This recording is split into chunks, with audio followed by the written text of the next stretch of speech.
आतापर्यंत दारूच्या घातक घोटापासून दूर आहे. आज 9 एप्रिल 2014 रेनॉल्ड समूहाने मला 85 टनचं 4थं पुष्प सेवा करण्याची संधी दिली, त्याबद्दल आभारी आहे. या पुस्तकाच्या 10व्या प्रकरणामध्ये आहोत आपण, चॅप्टर 10, पेज नंबर 179. मागच्या वेळी जे आपण पाहिलेलं होतं त्याच्यामध्ये आपण पाहिलं होतं की एबीची स्टोरी ऐकली होती आपण. त्याच्यानंतर बिल डब्ल्यूनी एच्या मीटिंग ऑक्सफर्ड ग्रुपपासून कशा वेगळ्या केल्या आणि पहिला ग्रुप कॉन्शन्स कसा घेतला गेला याबद्दल आपण थोडीशी माहिती घ्यायचा प्रयत्न केला. आज आपण 10व्या प्रकरणापासून सुरू करणार आहोत. त्याच्यामध्ये 3 भाग आहेत. एक आहे पहिला जॉन डी रॉकफेलर ज्युनियर यांच्याबरोबरची भेट.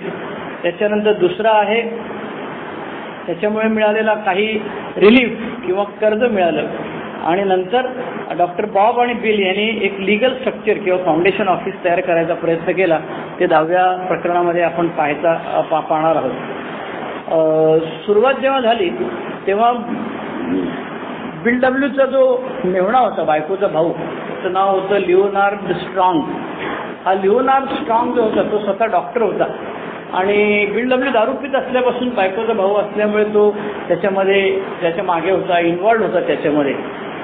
आणि 2 वर्ष झालेली होती. 1937 सालच्या सुमाराला बिल डब्ल्यूची आणि लिओनार्ड स्ट्रॉंगची भेट झालेली होती.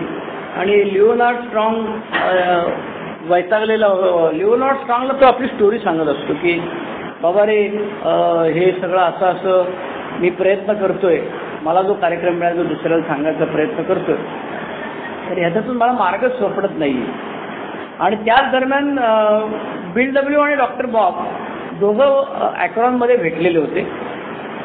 बिल डब्ल्यू डॉक्टर बॉबच्या घरी किंवा त्यांच्या गावात गेलेला होता आणि तिथे त्या दोघांनी लक्षात घेतलं की 2 वर्षामध्ये आपल्याकडे आपली जी पद्धत आहे दारू बंद करण्याची, त्या पद्धतीमुळे 40 माणसं सोबर झालेली आहेत. आणि बिल डब्ल्यूला आणि डॉक्टर बॉबचा प्रश्न पडला की आपल्याला जे काही मिळालेलं आहे ते आपल्याला जगभर जर द्यायचं असेल तर हे तोंडी जो कार्यक्रम आपण जो सांगतो एकमेकांना, त्याच्याने जगभरच्या लोकांपर्यंत, मद्यप्यांपर्यंत आपण कधी पोहोचूच शकणार नाही. आणि दुसरी गोष्ट म्हणजे हे तोंडी जो कार्यक्रम आहे एकाने दुसऱ्याला, दुसऱ्याने तिसऱ्याला, त्याच्यामुळे ओरिजिनल कार्यक्रम बदलण्याची शक्यता आहे. म्हणून मग म्हणाले की काय करायला पाहिजे. मग त्या दोघांनी मिळून बसून ठरवलं. बिल डब्ल्यू म्हणतो नेहमीप्रमाणे मी ॲग्रेसिव्ह होतो, माझ्या डोक्यात भन्नाट कल्पना येत होत्या, नवनवीन कल्पना यायच्या की आपला जन्म हा याच्यासाठीच झालेला आहे आणि आता आपण हे जगभरच्या लोकांपर्यंत पोचण्याचं आपलं ऐतिहासिक कर्तव्य आहे. मग त्याने 3 आयडिया सांगितल्या. एक सांगितली पगारी मिशनरीज, म्हणजे जसा मेडिकल रिप्रेझेंटेटिव्ह कंपनीचा माल खपवण्यासाठी डॉक्टरकडे जातो तसं पैसे देऊन वेलस्टेपिंग काम करायचं. दुसरी आयडिया सांगितली की दारुड्याला कोणी हॉस्पिटलमध्ये घेत नाही म्हणून स्पेशल हॉस्पिटल बनवायचे दारुड्यांसाठी. आणि तिसरं सांगितलं की पुस्तक. गमतीचा भाग असा आहे की पुस्तक हे तिसरं होतं.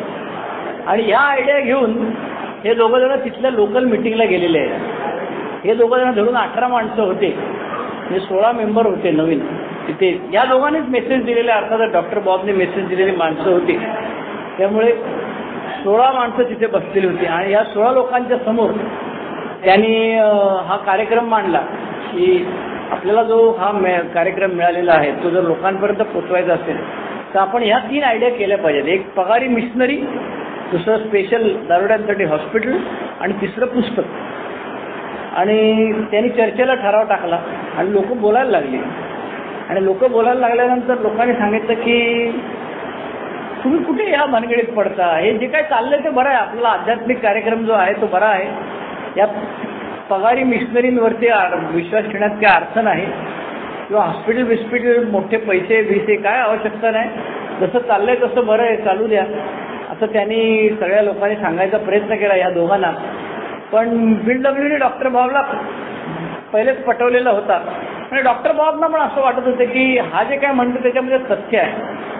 आणि डॉक्टर बॉबनी पण त्याला परत एम्फसाईज करायचा प्रयत्न केला की हा जो काही आयडिया सांगतोय ते बरोबर आहे.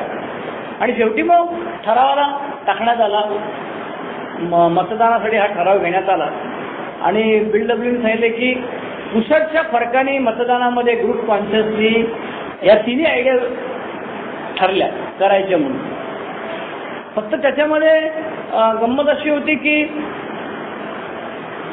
डॉक्टर बॉब आणि त्याच्या गावातले जे सभासद होते त्यांनी सांगितलं की हे जे काय पेड मिशनरी आणि स्पेशल हॉस्पिटलची ज्या काय तुझ्या आयडिया आहेत त्या तू न्यूयॉर्कमध्ये राबव.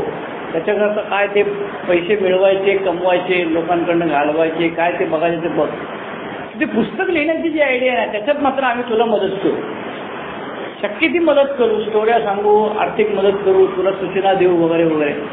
पण हे पहिल्या 2 आयडिया ज्या आहेत त्या तू न्यूयॉर्कला जाऊन ते काय कर.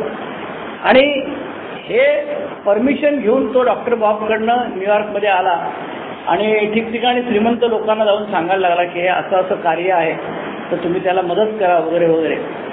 पण कोणी श्रीमंत त्याला पैसे देईनात.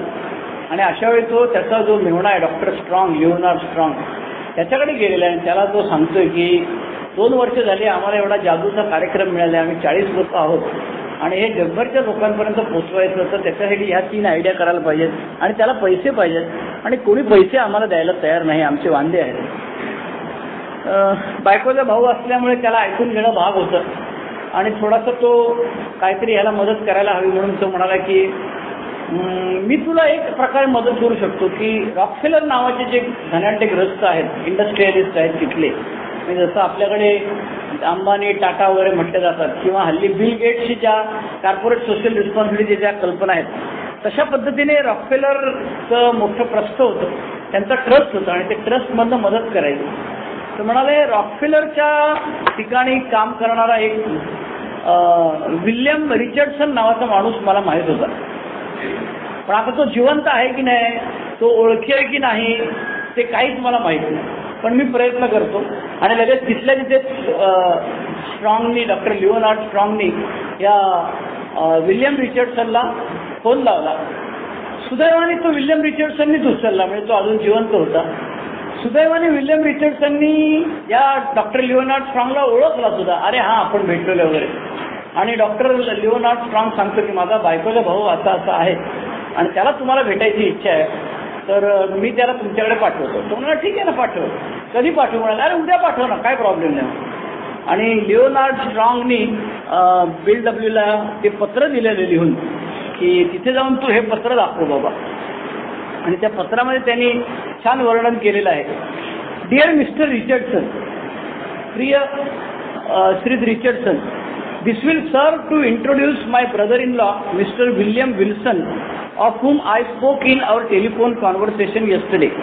काल आपलं जे दूरध्वनीवरती बोलणं झालं ज्याच्यामध्ये मी तुम्हाला माझ्या ब्रदर इन लॉ, बायकोचा भाऊ विल्यम विल्सनबद्दल बोललो, त्याला मी इंट्रोड्यूस करतोय. His work with alcoholics appears very effective and I think merits your interest and possibly that of Rockefeller Foundation.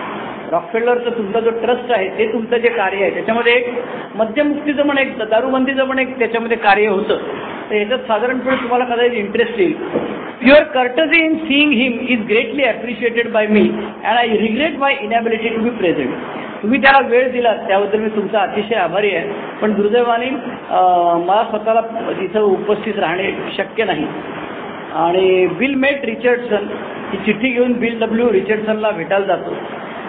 त्याचा फोटो दिलेला आहे ह्या रिचर्डसनचा की वयस्कर ग्रस्त आहे हा, ह्या माणसाने खूप आपल्यावर उपकार आहेत.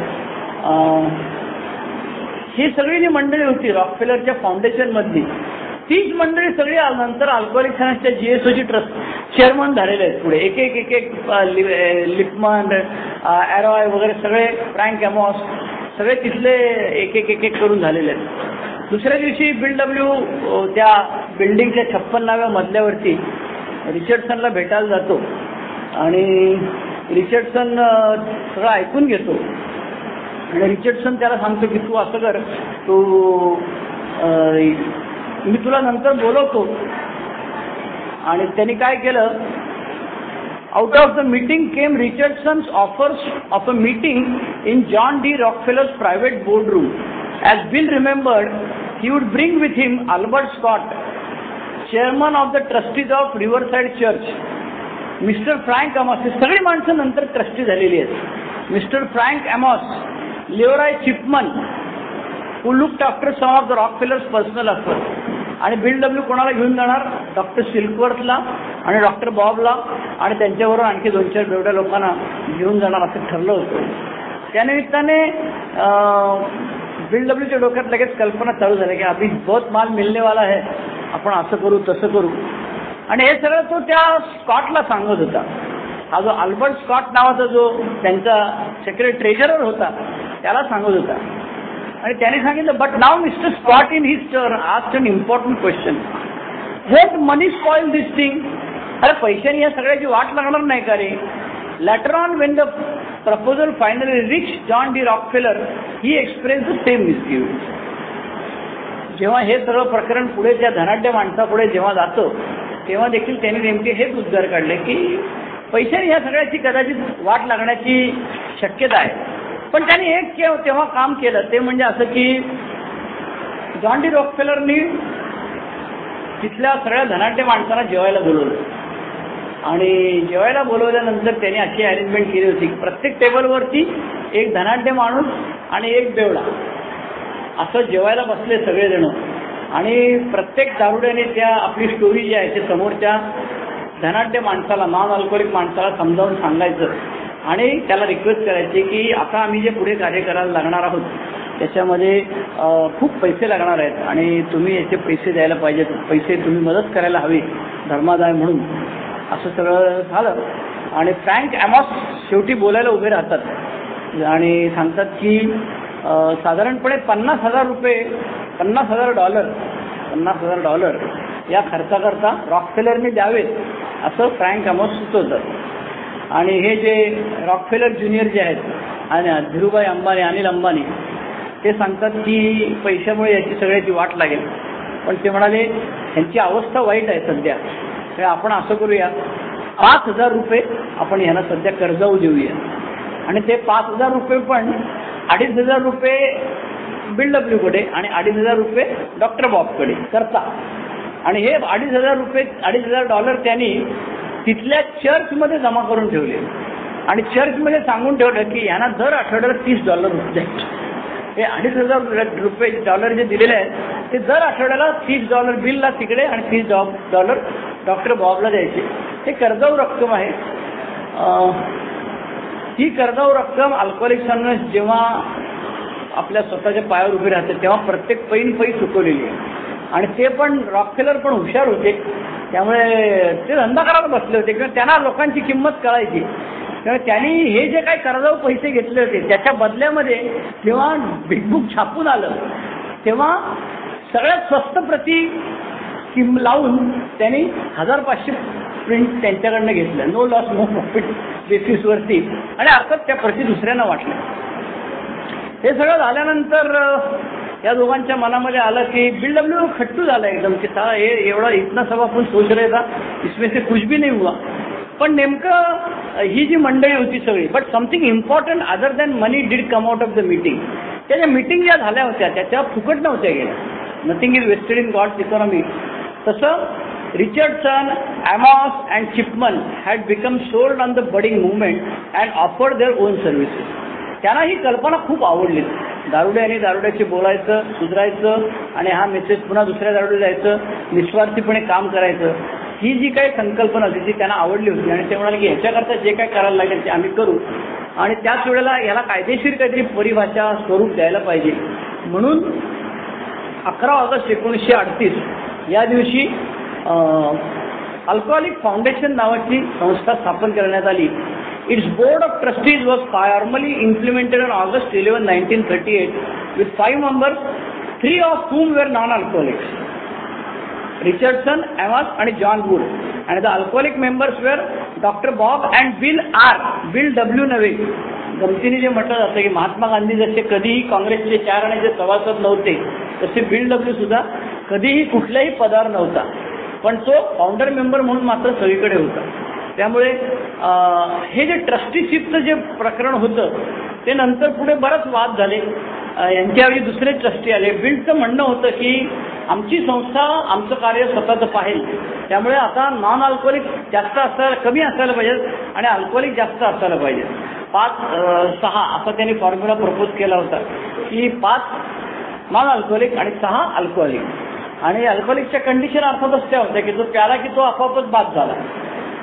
त्याच्यावर बरेच वाद झाले. या मिटिंगचा आणखी एक फायदा झालेला आहे तो असा की रॉकफेलरने इंटरेस्ट घेतल्यामुळे पुढे ती 1 मार्च 1941 जी स्टोरी आहे, जॅक अलेक्झांडरचं आर्टिकल आहे, त्या अलेक्झांडरच्या आर्टिकलमुळे अल्कोहोलिक्सचा प्रचंड फायदा झाला. पण त्या अलेक्झांडरने आर्टिकल लिहायला का घेतलं? कारण त्याला असं वाटत होतं की हे धनाढ्य लोक ह्याच्यामध्ये इंटरेस्ट घेतात या प्रकरणामध्ये, त्या अर्थी ह्याच्यामध्ये काहीतरी झालझोल आहे, त्याच्याशिवाय श्रीमंत लोक असा इंटरेस्ट घेणार नाहीत. तो काय झालझोल इंटरेस्ट आहे याच्यामध्ये ते बघण्यासाठी त्यांनी तो हा प्रकल्प हाती घेतला होता. त्यामुळे हे जे काय सगळं झंगाट झालेलं होतं फुकट गेलं नाही, पैसे मिळाले नाहीत. कारण हे फोड मोठं प्रकरण झालं. ते डॉक्टर बॉबला तिकडनं बोलून आलं, सिल्कवरला बोलून आणलं, लिओनार्ड स्ट्रॉंगला आणलं, सोबर अल्कोहोलिकना आणलं, एवढ्या मोठ्या त्याच्या हॉलमध्ये जेवायला सगळ्यांना बसवलं आणि प्रत्येकाला त्यांनी सांगितलं एक लेटर देऊन की बाबा रे तुम्ही याला मदत करा. दुर्दैवाने कोणी मदत केली नाही, कोणी इंटरेस्ट दाखवलं नाही. आणि रॉकफेलरने स्वतः इंटरेस्ट दाखवलाय. माझं म्हणणं की कदाचित रॉकफेलरने तिथे जर का 50,000 देणगी लगेच जाहीर केली असती तर बाकीच्या लोकांनी पण लगेच आमच्याकडनं पण 10,000 घ्या, 5,000 घ्या करून दानके दिल्यात. पण ज्या अर्थी रॉकफेलर स्वतः काय डिक्लेअर करायला तयार नाही, त्या अर्थी ते लोक अजून काय करायला नाही. कारण ते सगळ्यांचा रॉकफेलरच्या विश्वस्तांवरती विश्वास होता. पुढच्या प्रकरणामध्ये पुन्हा 3 आयटम आहेत. चॅप्टर 11 190 आणि 206. माझ्या माहितीने ही पान नंबर आणि इंडियन प्रिंट जे आहे त्याची पान नंबर वेगळी असणार. त्याचं कारण असं आहे की ह्याच्यामध्ये जे मध्ये मध्ये फोटो जे आलेले आहेत ते त्यांनी घेतलेले नाहीत. ह्याच्यात फक्त सगळे फोटो एकत्र ज्या ठिकाणी आलेले आहेत एवढेच फोटो त्या मला पुस्तकामध्ये दिसले. कदाचित त्यांनी ते एकत्र घेतलेले असतील, मला माहीत नाही. पण त्याची पान नंबर वेगळा असणार एवढं नक्की. ही जी ओरिजिनल अमेरिकन प्रिंट आहे त्याच्याप्रमाणे पान नंबर 190 ते 206 असे 16 पण आहेत. त्याच्यामध्ये 3 भाग आहेत. पहिल्या भागामध्ये big book written by bill and edited by group conscience. Bill W स्वतः पुस्तक लिहितो आणि त्याचं संपादन मात्र ग्रुप कॉन्शियन्सनी होतं. Organising first public information effort also give the group a name and a concise recovery programme in the 12 steps. या 3 गोष्टी त्यांनी त्याच्यामध्ये सांगायचा प्रयत्न केलेला आहे. त्यातली पहिली गोष्ट आहे ते पुस्तक कशा करतात.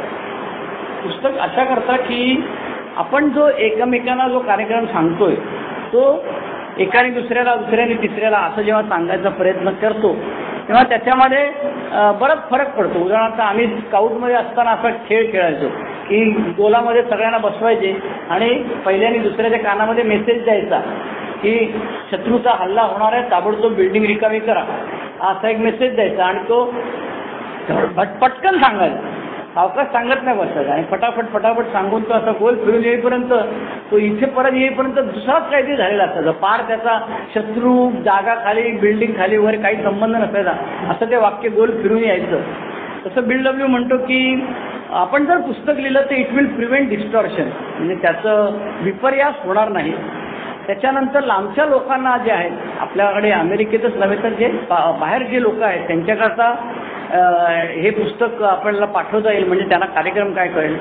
तिसरा नॉन अल्कोहोलिक मंडळी जी आहेत त्यांनाही याच्याबद्दलची माहिती कळेल. फक्त अल्कोहोलिक असं नाही, नॉन अल्कोहोलिकनं पण कळेल. आणि चौथी गोष्ट म्हणजे पैसे मिळतील याच्यात. आपल्याला पुस्तक स्वतःचं असेल तर आपण त्याची किंमत ठरवू शकतो. प्रिंटिंग कॉस्ट किती असणार आणि हे किती असणार, आणि हे करायला लागलो. त्याच वेळेला एक हँक नावाचा जो मेंबर होता तो इथे आलेला आहे आणि तो प्रचंड सेल्स पर्सन होता. आणि बिल डब्ल्यू आणि हँक बरोबर आले आणि या दोघांनी प्रयत्न करायला सुरुवात केली की आता हे पुस्तक लिहायला पाहिजे. पुस्तक लिहायला पाहिजे तर पहिले पुस्तक छापायचं. पुस्तक छापायचं म्हणजे हे त्या फाउंडेशन ऑफिसवाल्यांना विचारतात. ते डोकरे लोक, जे म्हातारे लोक जे बसलेले असतात ते जाम कॉन्झर्वेटिव्ह असतात, ट्रॅडिशनल असतात. ते म्हणतात असं उलटसुलट काही करायचं नाही, सगळं नियमानुसार सरळ पद्धतीने करायचं. आणि बिल डब्ल्यूला नक्की कळत नव्हतं. बिल डब्ल्यूला एकीकडे असं वाटत होतं की फटाफट सगळ्या गोष्टी झाल्या पाहिजेत आणि पुस्तक छापून आलं पाहिजे. आणि पण हे म्हाताऱ्यांचं त्याला ऐकायचं होतं. हे जे अल्कोहोलिक फाउंडेशन त्यांनी बनवलं होतं त्यांचं ऐकायचं होतं. पण हँक पी जो नावाचा जो माणूस होता तो मात्र खूप उत्साही होता. तो आणि बिल डब्ल्यू दोघंजण मिळून हार्परच्या प्रेसमध्ये, हार्पर अँड ब्रूक प्रेसमध्ये, आणि बिल डब्ल्यू त्या ही आयडिया सांगतो त्यांना की आम्ही असं दारुड्यांचा जो कार्यक्रम आहे तो कार्यक्रमाचं एक पुस्तक तयार करतोय आणि पुस्तक तयार करणार आहे. तर तुम्ही ते पुस्तक छापाल का? आणि त्या संपादकांना ती आयडिया एवढी आवडते की ते तिथल्या तिथे $1500 चेक लगेच BW देतात आणि त्याला सांगतात की तुमचं पुस्तक आम्ही नक्की छापणार आणि हे तुम्हाला ॲडव्हान्स पैसे दिलेले आहेत आणि कॉर्नवेल प्रेसच्या वतीने तुम्हाला आम्ही हे छापून देऊ आणि प्रिंटिंगला म्हणे साधारणपणे 10% पैसे लागतात. जी तुम्ही छापील किंमत ठेवता त्याच्यापेक्षा 10% किंमतीत तुमचं पुस्तक छापून होईल, त्याच्यामध्ये आमचं प्रॉफिट गृहीत धरून. आणि त्याला खूप बरं वाटतं. पण हे सगळं विचार करत असताना BW द्रष्टा होता, BWकडे विजन होती, BWकडे पुढचं आजपासून नंतर काय होणार त्याचे विचार होते. BW घरी गेल्यानंतर विचार करतो की आपली संस्था एक एक नंतर महान होणार आहे आणि ह्या महान संस्थेचं जे पुस्तक आहे ते मात्र दुसऱ्याने छापायचं हे काय बरोबर नाही. हे पुस्तक आपल्याकडे छापता आलं पाहिजे. म्हणून काही दिवसांनी पुन्हा ते त्यांच्याकडे जातात आणि त्यांना सांगतात की अहो आमच्या मनामध्ये असा विचार, किंवा काही काळजी करू नका, तुमचे ते $1500 दिलेले ते राहू द्या, ते नंतर तुम्ही आमच्याकडनं आम्हाला पुस्तकं आणून द्या, त्याची काही काळजी करू नका. चांगली गोष्ट आहे, तुम्ही जे कार्य करताय त्या संदर्भामध्ये आम्हाला जे काय कळलं त्याच्यावर असं दिसतंय की तुम्ही जर स्वतःचं पुस्तक स्वतः छापणार असेल तर नथिंग लाईक दॅट, तुम्ही हे जरूर करा. आता हे जरूर करा म्हटल्यानंतर स्वतःची कंपनी छापायला पाहिजे ना, आणि स्वतःची कंपनी छापायला पाहिजे म्हटल्यानंतर लोक कॉन्ट्रीब्युशन द्यायला पाहिजे. त्या पुस्तकाचं कंपनीचं नाव काय करायला पाहिजे. आणि हँक आणि BW दोघं जण लोकांना भेटतात की अहो पैसे द्या, त्याच्यातनं हे होईल, काय कोणी ऐकायला तयार नसतं. कोणी हे शेवटी हँक म्हणतो हे बाबा तू ते म्हातारे लोकांशी बोलायचं ना तू बंद कर, त्याच्याऐवजी मी तुला आयडिया सांगतो. हे फाउंडेशन ऑफिस जे आहे ना ते तसंच राहतं. आपण असं करूया, एक नवीन कंपनी फ्लोट करूया. BW म्हणाला अरे काय वेळ लागले काय, त्यांना न विचारता आपण कसं काय करणार, आपण त्यांचं सगळं फाउंडेशन ऑफिस बनवलेलं आहे. तो म्हणाले हे बघ तू जर काय त्यांच्या नादी लागलास तर तुझं पुस्तक कधीच छापून होणार नाही, तुला पुस्तक छापून हवं असेल तर मी सांगतो ते ऐक. BW नाईलाज असतो, म्हणाला ठीक आहे बघूया आपण काय करता येईल. बाजारात जाऊन शेअरची सर्टिफिकेट रेग्युलर जशी विकत मिळतात कोरी सर्टिफिकेट घेऊन आला BW आपला हँक पी, आणि त्याच्यावरती लिहिलं works publishing incorporation, works publishing incorporation, आणि 600 शेअरचं ते बंडलचं घेऊन येतो आणि $25 एक शेअर. आणि हँक पी स्वतः खाली सही करतो आणि BWला म्हणतो कर सही. तो म्हणतो अरे त्या फाउंडेशनच्या ऑफिसवाल्या गेला तेल लावायचं, तुला पुस्तक पाहिजे असेल तर ह्याच्यावर सही कर. BW नाईलाज असतो, सही करतो आणि त्याच्यावरती लिहितात $25 शेअर. कंपनीचा काय पत्ता नाही, कंपनीचं नाव पण त्यांनीच ठरवलं, सह्या पण त्या दोघांनी ठोकल्या आणि $25 शेअर. आणि हा शेअरचं प्रत्येक मेंबरला किंवा नातेवाईकाला द्यायला सुरुवात केली त्यांनी. आणि लोक म्हणाले आमच्याकडे ना $25 चालेल दर महिन्याला $5 दिलेच तरी चालतील, कन्सेशनमध्ये देऊ आपण.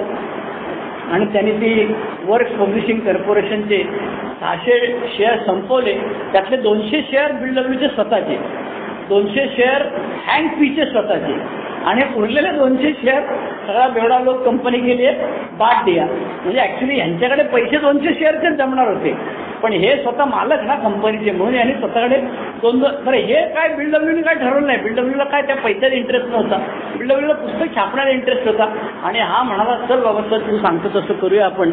आणि हे BW तोपर्यंत स्वतः लिहायला सुरुवात करतो. त्याचं जे देर इज अ सोल्युशन नावाचं बिग बुकमध्ये जे प्रकरण आहे ते ओरिजिनल मॅन्युस्क्रिप्ट आहे. म्हणजे काहीही तयार व्हायच्या आधी BWने ते लिहिलं होतं, त्याची स्टोरी लिहिलेली नव्हती, काही लिहिलेलं नव्हतं. याला उपाय आहे, देर इज अ सोल्युशन असा नावाचा जो आपला बिग बुकमध्ये प्रकरण आहे ते BWने सगळ्यात पहिलं लिहिलं आणि तो रीडर्स डायजेस्टकडे घेऊन जातो. आणि रीडर्स डायजेस्टमध्ये कोणाला तरी तो दाखवतो आणि त्यांना सांगतो की हे असं आम्ही पुस्तक छापणार आहोत, तर तुम्ही ते त्याचा रिव्ह्यू वगैरे छापाल का, कारण रीडर्स डायजेस्ट मोठं प्रकरण आहे. त्यांनी जर का चांगलं आहे पुस्तक म्हणून अभिप्राय दिला तर जगभरची लोक खरेदी करतील, म्हणून ते त्याला जातात. तो म्हणतो तिथला जो माणूस असतो तो म्हणतो की हे चांगलं दिसतंय, पण मी माझ्या पब्लिशरना विचारून एडिटरला विचारून तुम्हाला फायनल सांगेन.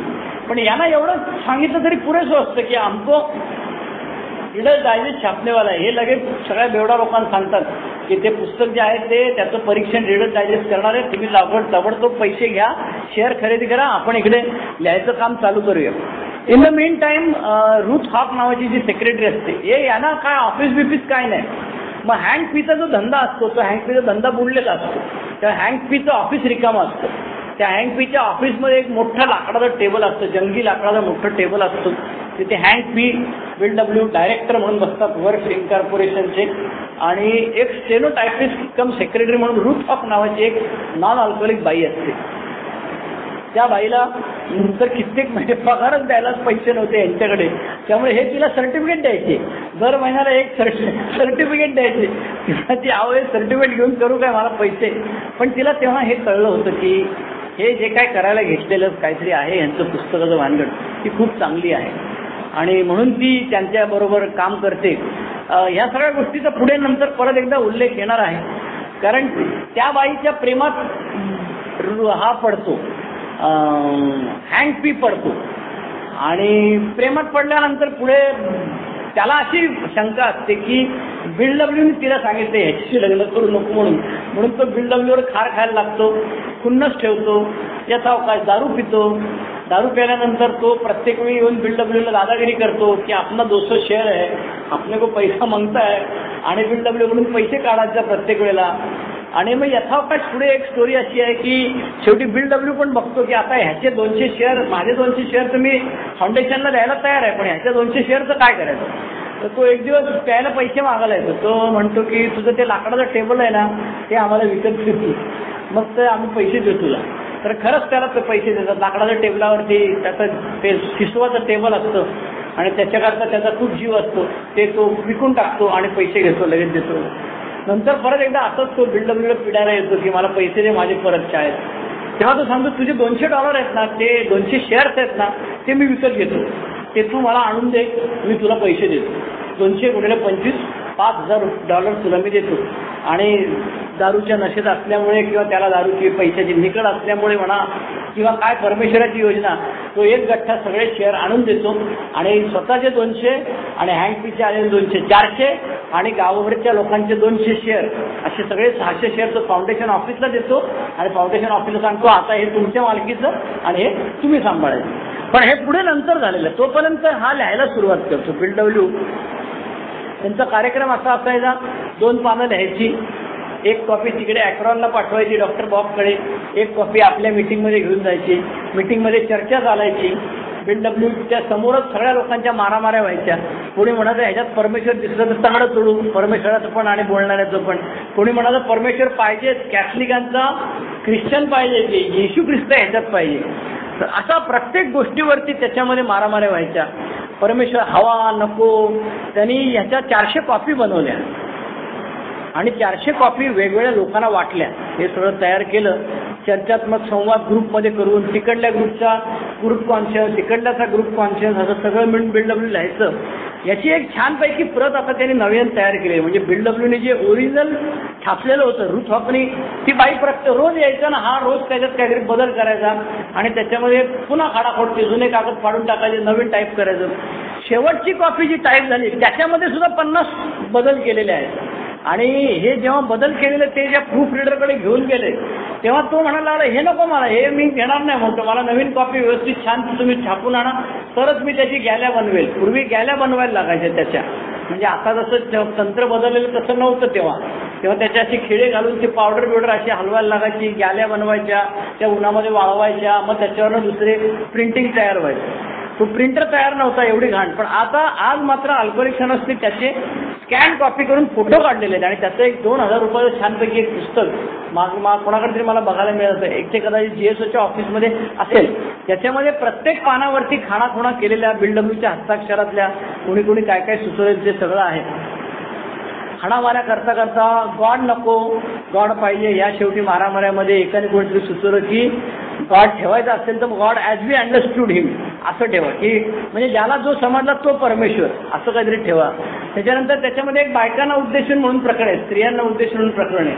लुईसला वाटलं होतं की हा बाबा आता मला लिहायला देईल, कारण तोपर्यंत जवळजवळ 4 वर्ष झालेली होती. लुईस पण इतर लोकांच्या बायकांशी बोलायचे, नातेवाईकांशी बोलायची. तर तिला असं वाटलं होतं की हे मला देतील लिहायला, हे BW तिला काय लिहायला दिलं नाही. त्यामुळे तिला आणखी राग आला, त्या स्त्रियांना उद्देशून प्रकरण पण मला लिहून देत नाही, आज स्वतः लिहितो. पण BWने त्याचं नंतर एक्सप्लेनेशन दिलेलं आहे की मला ते सिंगल हँडेडली पाहिजे होतं, सगळं लिखाण मला सिंगल आयडेंटिटी पाहिजे होतं, म्हणून मी तिला ते लिहायला दिलेलं नाही. आणि 1939 साली 400 कॉपी इतर लोकांना वाटतात. त्याच्यामध्ये धर्माचे लोक काही आहेत, वेगवेगळ्या चर्चेसमधले आहेत त्याच्यामध्ये त्या, आणि सिल्कवर बरोबर डॉक्टरांना दिलेले आहेत, जॉन हॉपकिन्स युनिव्हर्सिटीला दिलेले आहे. आपण ज्यांनी 20 प्रश्न बनवलेले आहेत बाल्टिमोरची, त्यांच्याकडे त्या दिलेल्या आहेत. याची अशीच एक कॉपी त्या सॅम्युएल शूमेकर नावाचा जो हे आहे बिल डब्ल्यूचा स्पॉन्सर आहे, त्याला एक कॉपी दिलेली होती ऑक्सफर्डनी. सॅम्युएल शूमेकर दुसरं एक नाव आहे, पण नाव सांगतो. आणि त्या माणसाने ती कॉपी वाचली विसरली तशीच ठेवून दिली, त्याचं काय केलं नाही. पण त्याची एक लेडी अल्कोहोलिक पेशंट होती आणि ती त्याच्याकडे ट्रीटमेंट घ्यायची आणि ती ट्रीटमेंट घेऊन ती अयशस्वी व्हायची, ती परत दारू प्यायची. आणि सहज गंमत म्हणून त्याने तिला ही कॉपी वाचायला दिली. ती तिने वाचली आणि ती शोधत बिल डब्ल्यूला शोधत त्यांच्या मीटिंगमध्ये येऊन बसली आणि ती पहिली लेडी अल्कोहोलिक झाली. त्यामुळे ह्या 400 प्रती काही फुकट गेलेलं नाही आहे. ते पुस्तक तयार झाल्यानंतर त्याला एक हेनरी फॉस्डिक नावाचे जे ग्रस्त आहेत, त्यांचं आपला एक अंश पेजमध्ये शेवटी एक लेख आहे अपेंडिक्समध्ये. तर इथे एक शब्द होता, हेवन नावाचा शब्द होता, की स्वर्गामध्ये तुम्ही जाल, तुम्हाला स्वर्गाच्या सुखद भावना निर्माण होतील, असं एक अल्कोहोलिक्स अनॉनिमसच्या बिग बुकमध्ये तिसऱ्या प्रकरणामध्ये एक वाक्य आहे.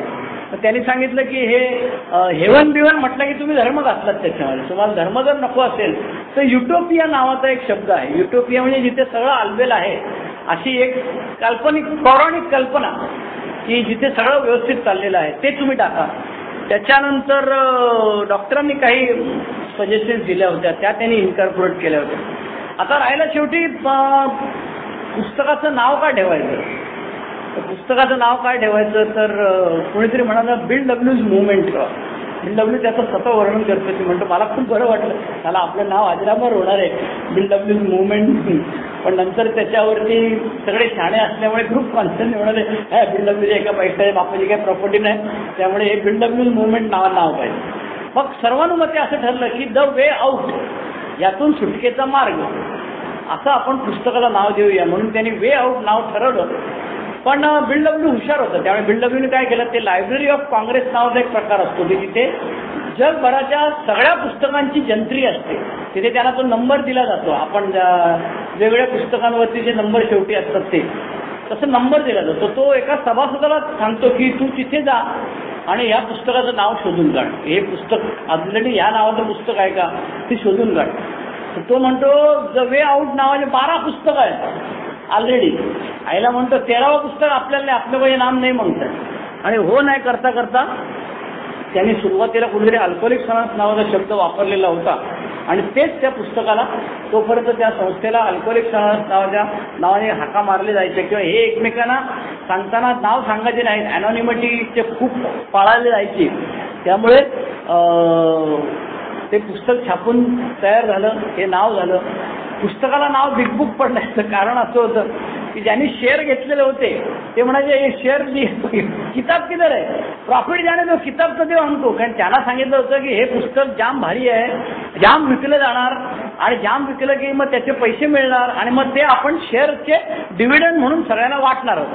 त्यामुळे डिव्हिडंड गेला केला होता, आम्हाला पुस्तक तर दाखव पहिले, मग आता लोकांना काहीतरी सबस्टन्शियल द्यायला पाहिजे. म्हणून मग त्यांनी त्या प्रिंटरला सांगितलं, कॉन्वेल प्रेसवाल्याला, की तुझ्याकडे सगळ्यात जाड जो कागद असेल ना तो जाड कागद दिला आहे. आणि म्हणून हे पहिल्यांदा पुस्तक हे एवढं मोठं झालं जाड जुड असं, म्हणून त्याचं नाव बिग बुक असं ठेवण्यात आलं. $3.5 त्याची किंमत ठेवलेली होती तेव्हा. आणि गंमत अशी होती की 5,000 कॉपी कॉन्वेल प्रेसमध्ये छापून तयार होते. तो सांगून सांगायचा की तुम्ही डिलिव्हरी घेऊन जा. हे म्हणायचे डिलिव्हरी घेऊन जायचे. एक तर पहिली वस्तू तो डिलिव्हरी माग घ्यायचा, गेला की तो पैसे मागणार. म्हणजे 5,000 कॉपीचे $3.5 जाऊ दे, $1 प्रमाणे जरी आपण ठरलं तरी त्याची प्रिंटिंग कॉस्ट त्याच्याकडे द्यायला $1,000 आपल्याकडे, $5,000 आहेत कुठे आपल्याकडे पैसे नाहीत. म्हणून हे वाट बघायची की थांबा जरा. खप नाही आणि पब्लिसिटी नाही. कारण हे गेले परत त्या पुस्तकवाल्याकडे, कुठल्या रीडर्स डायजेस्टवाल्याकडे. तो म्हणाला अहो मी तुम्हाला छापीन असं नव्हतं सांगितलं, मी तुम्हाला सांगितलं होतं की मी माझ्या एडिटरकडे मी फॉरवर्ड करेन. आणि आमच्या एडिटरला हे दाखवलं असतं, म्हणाले हे एवढ्या लोकांनी म्हणताय, हे आपलं स्टँडर्ड मॅगझिन आहे, याच्यामध्ये हे एवढ्या लोकांचं कुछ नाही म्हणताय, म्हणून त्यांनी आता सांगितलं की आम्ही छापणार नाही. मग आता हे एवढं सगळं पुस्तक तयार करायचं तरी काय? मग एक कोणतरी त्याच्यातला हुशार माणूस असतो, तो म्हणतो, तो रेडिओवरती कामाला असायचा, तो म्हणतो आपण रेडिओवरती प्रोग्राम करूया. म्हणून मग वी द पीपल नावाचा कार्यक्रम असायचा रेडिओवरती, आणि त्या कार्यक्रमामध्ये वेगवेगळ्या लोकांच्या मुलाखती घ्यायच्या.